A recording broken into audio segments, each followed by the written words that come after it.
Você já deve ter ouvido um certo ditado no futebol que diz que o trem do Real Madrid não passa duas vezes para um mesmo jogador. Entretanto, quando falamos de Mbappé, o fato é que parece que o trem do maior time do mundo passa na verdade ano após ano. O clube simplesmente não aceita tomar nãos e mais nãos do francês mesmo com propostas absurdas e parece que já virou então questão de orgulho. Só que dessa vez o presidente Florentino Pérez foi além e parece estar disposto a tudo. E quando eu digo tudo, isso inclui até mesmo se livrar do seu principal jogador na atualidade. Fica aí até o final que nós vamos te explicar toda essa história e eu vou querer saber a sua opinião sobre essa grande polêmica que vem dando o que falar na Europa. Bem, eu acho que eu não preciso te dizer que o interesse do Real Madrid em Mbappé já não é de hoje. Entretanto, o curioso dessa história é a postura do francês perante as ofertas. Ele sempre deixou claro, desde que apareceu para o futebol, que o seu sonho é atuar no Real. Existem algumas fotos dele, quando ainda criança, com vários pôsteres do Cristiano Ronaldo no Real Madrid espalhados por seu quarto, e ele sempre deixou claro também querer seguir os passos do seu ídolo português no maior clube do mundo. Considerando apenas essa parte da situação, o que para qualquer um parece óbvio é que quando o Real chegasse com uma oferta boa, automaticamente Mbappé aceitaria, afinal estamos falando do seu grande sonho. Mas o francês opta por sempre fazer exatamente o contrário. Até hoje ele já recusou o clube em duas oportunidades diferentes. A primeira foi ainda em 2017, quando começou a se destacar no Mônaco e com propostas do clube merengue e do Paris acabou escolhendo permanecer pela França. Isso na época não deu muito o que falar, afinal o Real Madrid ainda tinha Cristiano Ronaldo, aquele time monstruoso que vencia todas as Champions, e o Mbappé ainda era um jovem de apenas 18 anos. Entretanto, em 2022 a coisa já foi diferente. Ele já era campeão do mundo e um jogador renomado com um altíssimo valor de mercado. Então, quando seu contrato com o Paris estava se encerrando e muitos jornais europeus conceituados já davam como praticamente certa a sua transferência para o Real, ele apareceu no Parque dos Príncipes lotado para anunciar que ficaria no clube por mais 2 anos e podendo renovar automaticamente caso quisesse por mais um,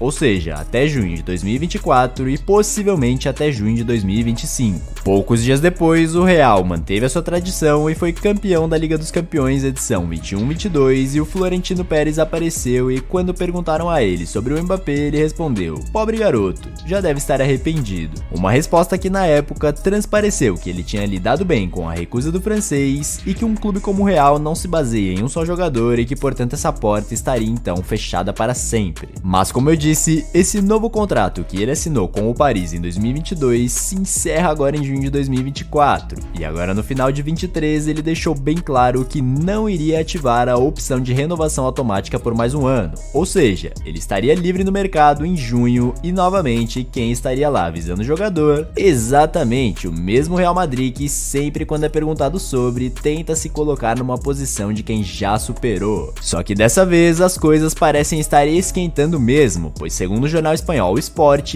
Mbappé estaria disposto a sair do clube francês e já teria um acordo verbal com o Real para ser o novo jogador do clube a partir de junho e assim receber 70 milhões de euros anualmente, além de uma significativa comissão para sua mãe no valor de 125 milhões de euros. Tudo indica então que dessa vez ele não deixará a oportunidade passar e acertará com o Real Madrid para realizar o seu sonho. E convenhamos que pensando na sua carreira, essa é a decisão correta, visto que ele já ganhou dinheiro praticamente infinito nesses últimos anos no Paris e também será um dos mais bem pagos do mundo no Real. Entretanto, tudo isso tem um problema que se relaciona à bomba que eu comentei lá no começo. O Mbappé, quando atuava com Messi e Neymar, já tinha deixado claro milhares de vezes que odeia jogar como centroavante e atualmente essa é exatamente a posição que está faltando no Real Madrid. O que nos leva à pergunta: como ele seria encaixado no clube então? Será que o Florentino realmente pagaria tudo isso para ele jogar numa posição que ele odeia e não rende tanto? Será que ele mesmo aceitaria mudar de clube para fazer essa função? E é claro que a resposta é não. O Mbappé só gosta de jogar como ponta esquerda, posição onde hoje atua ninguém mais ninguém menos que Vinícius Júnior. E como é que o Real pretende resolver isso então? Se liga aí no que está sendo passado pelo jornal Sport lá na Espanha. Florentino Pérez acredita que Kylian Mbappé é o melhor jogador do mundo em sua posição e por isso Vinícius Júnior está em segundo. O presidente de Madrid não está 100% convencido que Vini Júnior deve continuar, e isso se deve pelo seu comportamento. O clube parece estar se esforçando para controlar um jogador que em campo se transforma para ser o centro das polêmicas, o que não vem agradando o presidente. Além disso, disso, sua venda ajudaria a financiar a contratação de Mbappé. Se Kylian Mbappé assinar pelo Real Madrid, Vini Júnior ficará em segundo plano no clube e assim inevitavelmente deve ser vendido. Ou seja, toda aquela história que você está acostumado a ouvir de que o trem do Real Madrid só passa uma vez e que o Vini Júnior dentro do clube é intocável acaba indo pelo ralo. Para ter Mbappé vestindo as cores desse clube, Florentino Pérez está disposto a tudo. Outro fator que reforça essa notícia é que nos últimos dias saiu uma matéria pesada lá na Inglaterra que o Manchester United, agora que está sob posse do novo dono Jim Ratcliffe, o homem mais rico da Inglaterra, quer começar uma revolução para voltar aos tempos de glória do clube e assim estaria disposto a ir com tudo para contratar Vinícius Júnior, podendo então oferecer até de 150 a 200 milhões de euros ao Real Madrid pelo brasileiro. Para você ter uma noção melhor, convertendo para a nossa realidade aqui no Brasil, esses valores se equivalem de 800 milhões a quase 1 bilhão de reais pelo craque. Segundo essa mesma fonte inglesa informa, os valores agradam ao clube espanhol. Ou seja, a notícia basicamente é essa: o Real aceitaria se livrar do Vini se for para ter o Mbappé, até porque ambos não podem jogar juntos visto que atuam na mesma posição e isso é um fato. Kylian Mbappé e Vinícius Júnior não podem estar juntos no mesmo time. O Mbappé, como eu disse, já deu declarações passadas e arrumou problemas no PSG quando foi obrigado a jogar de centroavante e sempre deixou claro que gosta de jogar na França com Giroud, pois ele faz essa função que ele odeia. O francês gosta da ponta esquerda e é exatamente onde o Vinícius joga e sempre jogou, e é claro, qualquer um que acompanha sabe que o brasileiro não tem aptidão também para jogar como centroavante, ou seja, ambos juntos no Real Madrid não tem a menor chance de dar certo. E dando a minha opinião sincera agora, eu acredito que caso o Real Madrid realmente escolha fazer isso, será um grande erro, visto que o Vini já é um jogador consolidado no clube e que vem entregando praticamente 40 a 50 participações em gols toda a temporada. O Mbappé pode chegar a render mais? É claro que pode, mas também pode render menos, ou seja, por mais que o francês seja um craque, é trocar um jogador que já vem dando certo por um que pode ou não dar certo. Eu acredito que focar em Haaland seria uma contratação muito melhor para o Real Madrid, visto que centroavante é uma posição que está em falta no time e poderiam assim investir simplesmente no melhor da atualidade nessa posição, que ainda é muito novo e que poderia assim então desempenhar em alto nível pelo clube merengue por muitos anos. Mas se tem um clube, mais especificamente um homem que não podemos duvidar de tomar grandes decisões, esse alguém é o presidente do Real Madrid, Florentino Pérez. Ele é bem conhecido por sempre optar pelo melhor para o clube e não deixar o emocional pesar em nada. E veja bem, não estou dizendo que o Mbappé seria melhor para o Real do que o Vini, mas se ele, na cabeça dele, enxergar dessa forma e concluir que os dois não podem mesmo jogar juntos, o que é meio óbvio, com certeza não terá medo de fazer uma operação desse tipo. Vale lembrar que ele não teve pena de se livrar de ídolos históricos do clube quando atingiram idades mais avançadas, e exemplos disso não faltam, como Cristiano Ronaldo, Sérgio Ramos, Casemiro e Benzema. Todos esses jogadores eram lendários no clube, multicampeões, e assim que atingiram uma certa idade, Florentino não teve pena de se livrar ou deixar sair. Então eu realmente não duvido nem um pouco disso acontecer. Por um lado seria bom, pois o Vini não teria mais que lidar com o racismo que sofre na Espanha e que parece infelizmente nunca ter fim, visto que as autoridades de lá não criam punições rigorosas. Mas por outro, seria triste ver a sua história, que quem acompanha sabe que não começou nada fácil no Madrid, seria interrompida assim. Mas bem, tudo isso é apenas a minha opinião e agora a polêmica que eu disse que ia querer saber de você é a seguinte: o que você acha disso tudo? O Mbappé realmente é o melhor do mundo na posição e por isso o Real Madrid de fato estaria acertando se livrasse de Vinícius Júnior para contar com ele, ou assim como eu, você acha que trocar o certo pelo duvidoso é uma operação muito arriscada, principalmente considerando alguns problemas de vestiário que o Mbappé já teve na carreira? Concorda que trazer o Haaland e não o Mbappé agregaria mais à posição que o time precisa hoje? Comenta aí embaixo a sua opinião sincera sobre isso e o porquê, que eu vou fixar o melhor comentário para todo mundo que chegar ao vídeo poder ver.